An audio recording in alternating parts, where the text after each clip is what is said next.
Hi, it's Friday and time to look back at what happened at Queen's Park and Ontario politics this week. First of all, in legislation, the long-term care bill was in committee, and one issue that came up is what does 4 hours of care averaged over the whole province? What does that miss? Secondly, the Auditor General released a report where she reviewed the Environment Ministry, and one thing that came up was how the use of Ministerial Zoning Orders skipped around the Environmental Bill of Rights Act. And lastly, small business, still a challenging time for many small businesses, and now the new online Ontario Business Registry has problems.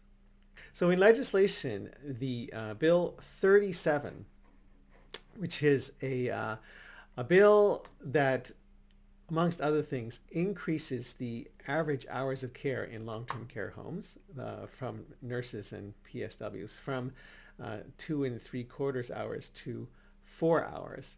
And this bill went to committee this week, and witnesses had a chance to comment on the bill. One thing that came up is that in the bill, the way it's written, the 4 hours of care from nurses and PSWs is an average. It's to be calculated as an average over the whole province. Now, on the one hand, that makes sense because that is how the province is going to decide whether it needs to spend more or less money to hire nurses and PSWs over the whole province. And of course, the provincial government is trying to manage a provincial budget. But if the provincial average is 4 hours, that means that some places will be greater than 4 hours and some places will be less than 4 hours. And the question arises, how do you decide what variation is okay?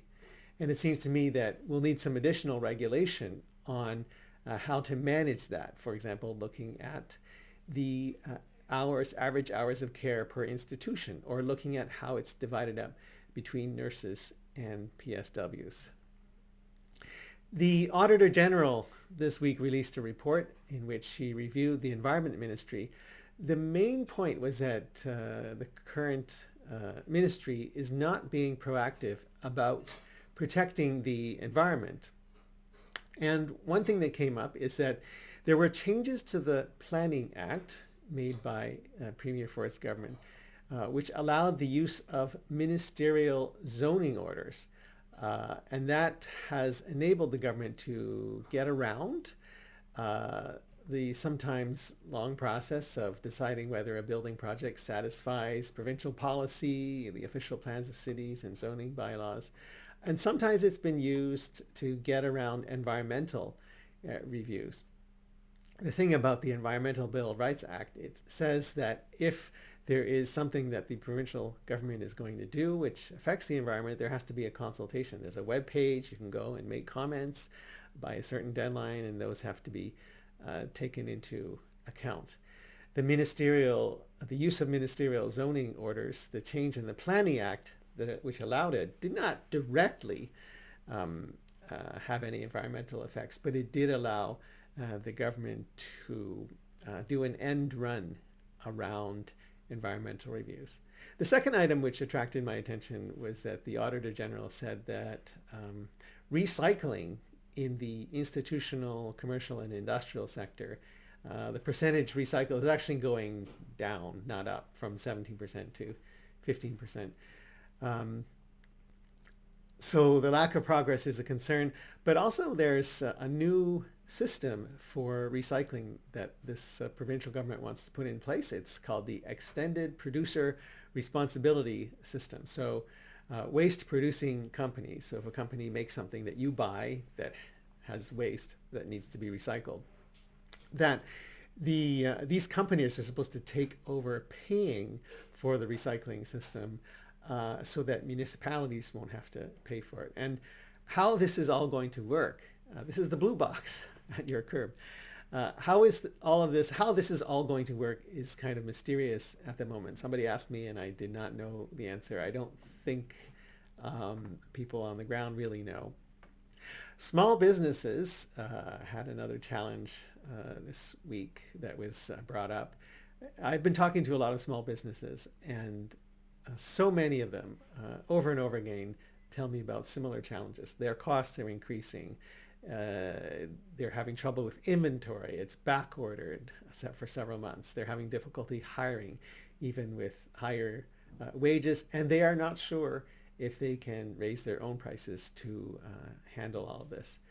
So this week, there was some news reported by the Toronto Star that the new online Ontario Business Registry, which is a good idea because it replaces a paper system, a cumbersome paper system, which all businesses incorporated in Ontario and not-for-profits are supposed to be using to register and file annual paperwork, which is no longer going to be paperwork, that it has some technical problems to the point that major law firms are telling their clients to conduct business in non-Ontario corporations, so federally incorporated entities or things that are incorporated in other provinces, to avoid headaches at the end of this year. Now, as somebody who has managed rollouts of software, I'd like to learn what the challenges are of rolling out software in governments. It is not uncommon to have technical problems, and I hope this is a run-of-the-mill new software problem and not something like the federal Phoenix pay system, which was an enormous issue and still hasn't been resolved. In fact, I talked to somebody last week who is still waiting for a resolution of their Phoenix pay system problem. So I guess the conclusion is let's see what happens. But I hope that a politician who is responsible to the legislature is keeping a close eye on what's happening and trying to make sure that this just stays one of those run-of-the-mill technical glitches and is not an indication of a bigger problem in this new Ontario Business Registry. Tell me what you think in the comments below. Otherwise, please join me next week as I look back at what happened at Queen's Park in Ontario politics.